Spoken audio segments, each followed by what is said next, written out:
Yellow just walking in the house in my road, gotta make her put it on. She don't like wearing clothes, just left Concord, North Carolina. I was licking on booty in a whole lot of vagina. Eat a boozer with some ice cream, she'll remember you. Ice Cube make it chip, shiver like the way they do. See me with the crew, I done get some food. I see you looking like you do. Had to make a move, make a move. What up, y'all? It's Nate Almighty, aka the Global Dark Skin Ambassador, with another Rikers Island story, man. True event that occurred when I was in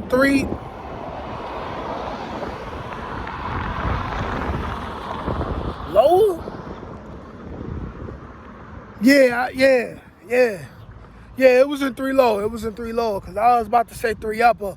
But when I was in 3 Upper, it was a Spanish dude named Juju, and we had the same name. And we had like a funny, like little, like rivalry because of that. That was in 3 Upper, the sign out house. So this was in 3 Lower. And C-74, for the most part, the longest I ever stayed in one crib, maybe 3 or 4 months. But due to the fact that I wasn't the type of person that had people do things for me, and I always was doing stuff myself, popping it off at all these crazy times, no matter what's going on, and I might randomly get jumped for going against the grain.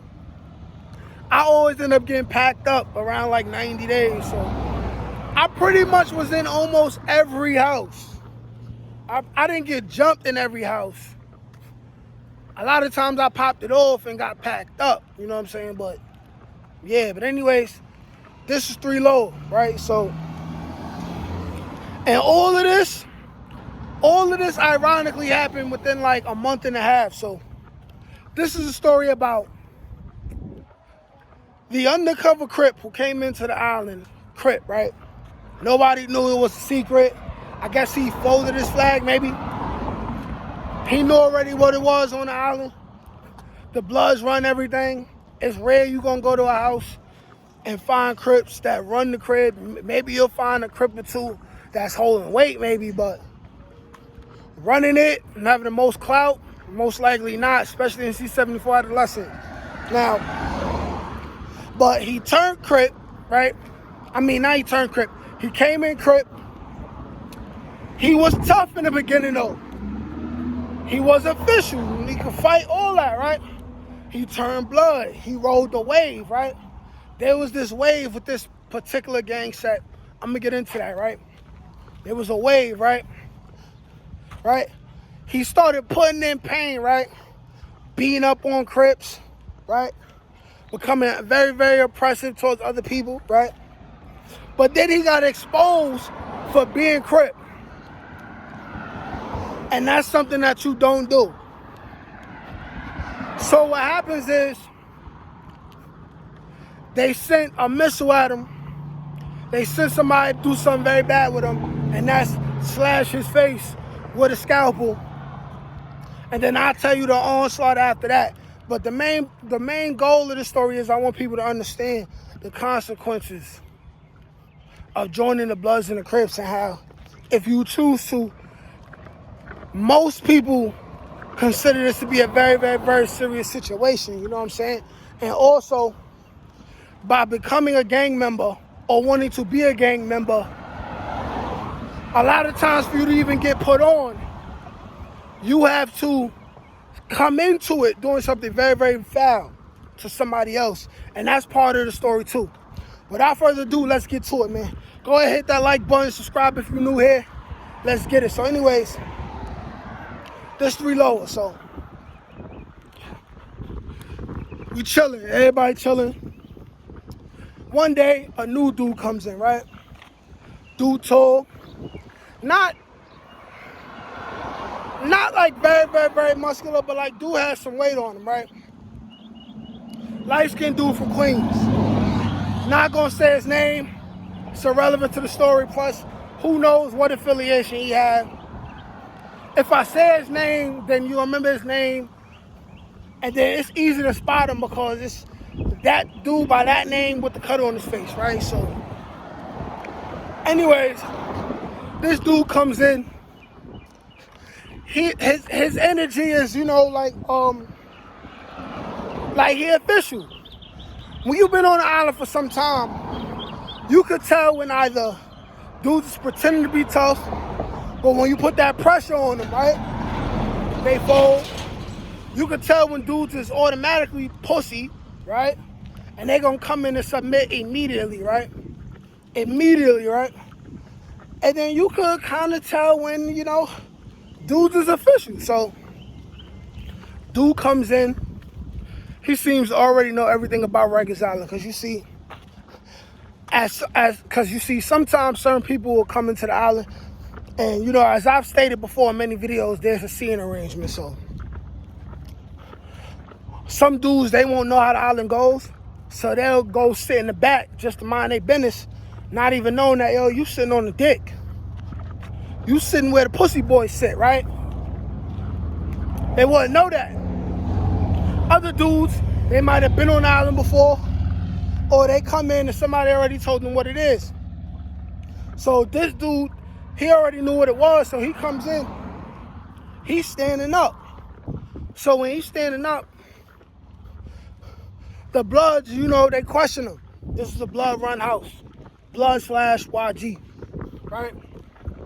As I stated before, the Bloods and the Gunners, most power in Rikers Island, C-74. Even if they was from Brooklyn, Queens, Staten Island, Harlem, anywhere, a lot of them still ended up being YG or was Blood. But anyway, the Bloods started questioning them, this, that, and the third. And it's like he knew everything he needed to say. He was like, yo, listen, I'm not with nothing. I'm not with nothing. I want to rock. I want to be on the team. Blah, blah, blah. Who I got to fight, right? So, boom. They have somebody fight. Somebody else who want to be on the team as well. They fought. Boom. He beats him up, right? Beats him up. They're like, all right, boom, you good. So, he good. He on the team. He chilling. He says, hey, listen, I want to be Blood too. Like, what? I got to fight again. Y'all got to jump me in. Like, I got to cut somebody, stab somebody. Like, what's the deal? He wanted to be a part of this particular set called Miller, right?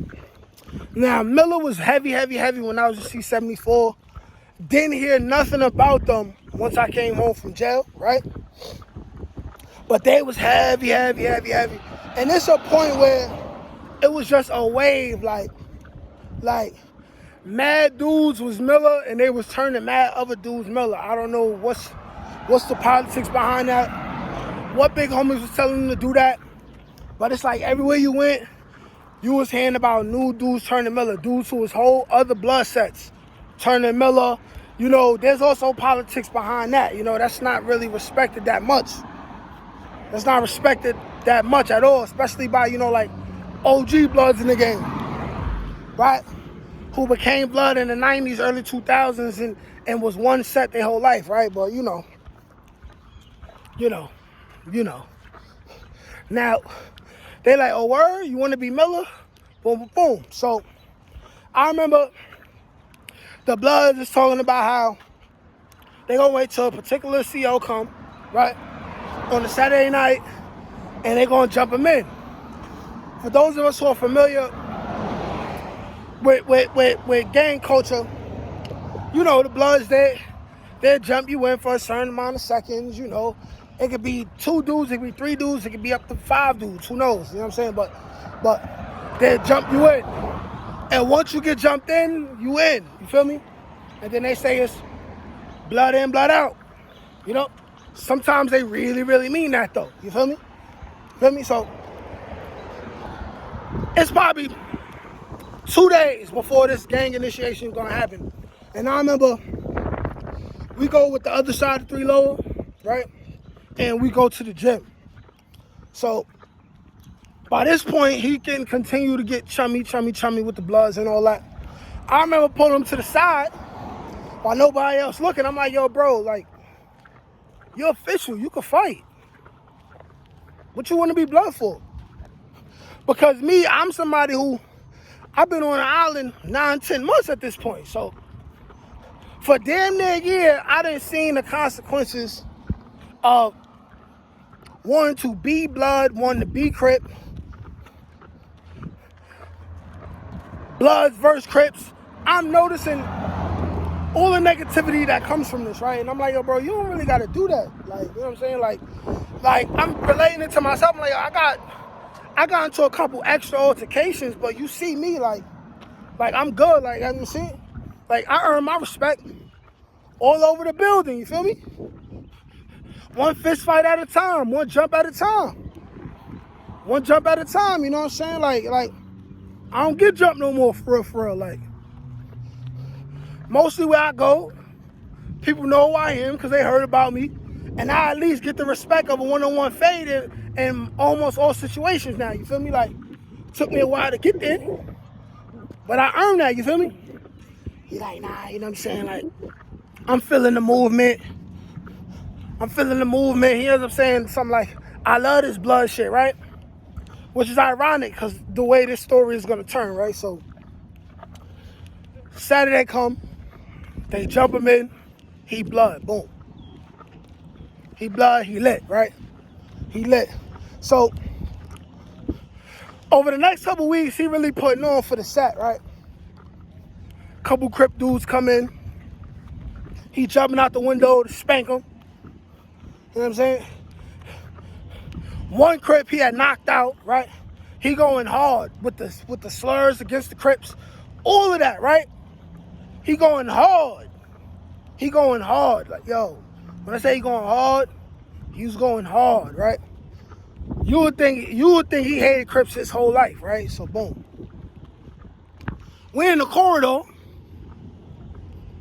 just walking through the corridor, going somewhere. I don't know where we going. But he with his blood homies, right? And there's this dude. Who recognizes him, I guess, from the town. So the dude walks up to him, and then it appears that this dude tries to throw up Crip. You know, they got their whole, like handshake, left hand, right? So, but it looked like he before the dude could do that, he reached out his right hand and he gave dude a pound. Said a couple quick words, kept moving, right? So, keeping it moving, they noticed that. But they didn't notice that. This goes on, so now boom. It started looking a little shaky. Somehow, some way, this same dude ends up in a whole nother house, right? Mind you, this guy, he didn't change his name from the town really. All he did was add a blood at the end, right? So the same dude ends up in another house. He ends up amongst a couple other Crips, right? Some Crips that's official. And he ends up saying, hey, so my man's from the town is here. I don't know if they made him fold his flag or whatever. Blah, blah, blah. But my man's, his name is such and such. He says it to the Crip that's official. The Crip like, that nigga is blood. Like, what are you talking about? He like, blood?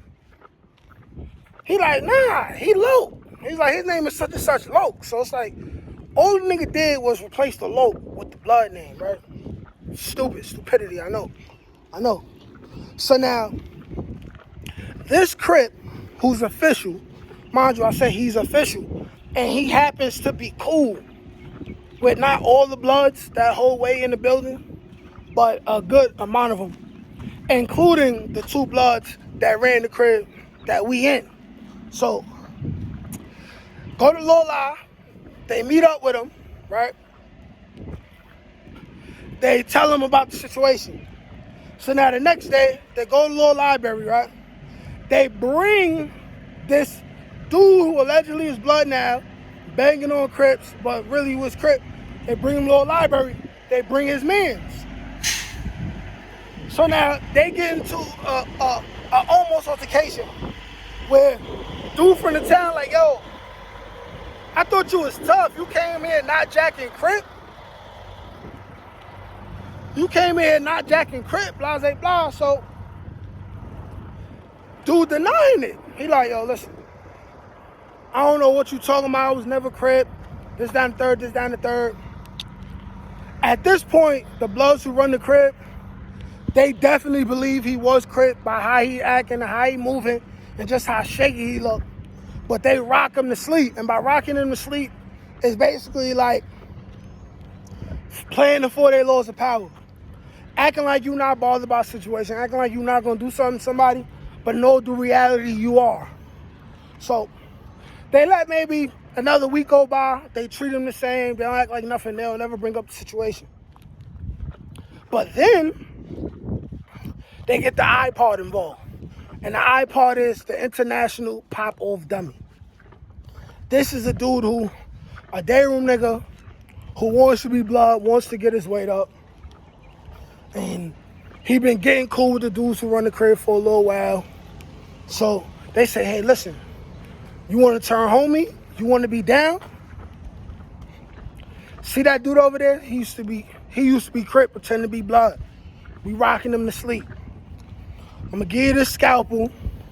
And when I give you the word, eat his food. Eat his food and you home under me. Put your name in the paperwork. Blah, blah, blah, boom, boom, boom, bing, bing, bang, bang, bang, bing, bing, bing, bing, bing, bing, bing, right? So, they passing the weapon. They wait for the specific time. And the time was supposed to be when police was not looking. But they give the dude the clue. He don't look to see the police catching him. He hesitates for a little while. Not too long, but like enough. And y'all know when you in street situations, a couple seconds hesitation could mean life or death. It could mean you hit your target, you won't hit your target. It could mean they got a chance to run away and get away from you. All that stuff. So the dude hesitates a little bit, right? Because he wasn't about that life to begin with. But he ends up going, rips the Crip, right? Slashes his face from, I would say, like the temple. From like the temple, and I don't want to do it on my face, but from like the temple to look like, you know what I'm saying, like the top of his lip, right? Boom. Rips him, right? He gets caught by police. Stupid nigga, right? The other Bloods, they go jump him, right? So they jumping him. Dude gets caught, like I said. Anyway, the CO presses the PBA button. The A-team comes. Everybody is down now. Now, you know, this is a big situation. So the crib goes on lockdown for like 2 weeks. No commissary. We in our cribs the whole time. The main Bloods who was already there, like I said, they sent the International Pop-Off Dummy, the iPod. And I'm going to do a video about what exactly the iPod is. But he basically is a crash dummy. But the crash dummy gets caught. He gets caught with the weapon, all that. Catches the new charge, goes to the box for a very long time. But guess what now? Now you get to be blood, buddy. He blood or whatever. He rolled off the strength of that. I don't know what happened to me. He was a day room nigga. I never cared who he was anyway, you know what I'm saying? But the dude got slashed. He ends up getting moved to a whole nother building. But word travels, you know, because jail's like high school. All it takes is for one person to tell one person, one or two kites, I mean letters. They get sent. Everybody knows what the situation is. So now, this dude gets no respect by the Bloods. You get violated by the Bloods. And also, you can't go back to the Crips because you denied being Crip. You turned Blood and was banging on Crips. So now, everywhere he go, he got beef with Bloods and Crips. Dudes trying to stab him. Dudes trying to cut him. Dudes jumping him. Eventually, he signs in the PC, and I don't know what happened after that, you know what I'm saying? Because I'm living my own life, you know what I'm saying? But this is what happens when you choose to join a gang and you want to be down, you want to be a wave rider. This is what happens when you want to be down with a gang so bad that you come in a part of a gang, right? You end up joining a different gang because they have beef with the game that you want, and you don't want to get crushed, so you roll with the rush. But then the rush finds out about you, and they crush you anyway, and now you can't even go back to home team who you started with. Ladies and gentlemen, why join the game? It's not worth it, man. I'ma always say this. Having a big homie is like calling another man daddy. Your father. So picture you didn't grow up with your father and then you join the game. And now this dude who your age and maybe 5 years older than you, he telling you what to do. You risking your freedom, putting your life on the line. You in jail catching new charges for a nigga who don't care if you live or die for real. He just using you to get ahead. If you gonna do that, you ain't really a real man, you know what I'm saying? You might as well cut off your testes and give it to him, let him walk around with your testes in his back pocket, you know what I'm saying? It's as simple as that, yo. Like, share, comment, subscribe. That was another Rikers Island story, man. By the way, the Everyone is Toxic podcast is coming. You want to promote your music, follow me. Holla at me on Instagram, Nate_Almighty_GDA, man. Low price, man. Low price. I mean, listen, hood prices. Like, share, comment, subscribe, peace.